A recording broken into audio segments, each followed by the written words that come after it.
রয়েছেন বাংলাদেশ জাতীয়তাবাদী দলের ভারপ্রাপ্ত চেয়ারম্যান জনাব তারেক রহমান সাহেব।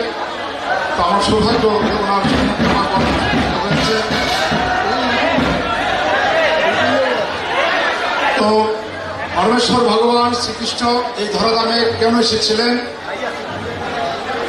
পৃথিবীতে যখন ধর্মের গ্লানি হয়, অধর্মের অভ্যুত্থান হয়, সাধু ব্যক্তিদের প্রতি অবজ্ঞা হয়, বিশেষ করে সাধারণ মানুষের প্রতি যখন অত্যাচার, নির্যাতন, নিপীড়ন নেমে আসে, তখনই ভগবান এই পৃথিবীতে আবির্ভূত হন, অথবা তার নির্দিষ্ট কোনো ভক্তকে পৃথিবীতে পাঠান, অথবা তার কোনো প্রতিনিধিকে পৃথিবীতে পাঠান। তো আজকে আমরা সামনের দিকে অগ্রসর হতে যাচ্ছি বাংলাদেশ।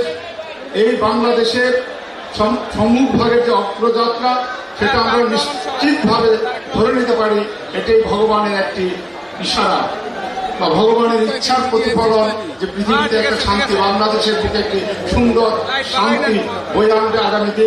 এই প্রত্যাশা রেখে আমি ধন্যবাদ দেব বিএনপি নেতৃবৃন্দকে, বিশেষ করে তারেক রহমান আমাদের মহাসচিব ফখরুল সাহেবকে, যিনি বাংলাদেশের এই দুর্যোগে যখন ইসকন বিপদের মধ্যে পড়েছিলেন, ইসকনকে নিয়ে যখন বিভিন্ন ধরনের প্রপাগান্ডা শুরু হয়েছিল, সেই সময় তিনি একটি সুন্দর দিক নির্দেশনামূলক বক্তব্য রেখে ইসকনকে সহযোগিতার হাত বাড়িয়ে দিয়েছিলেন।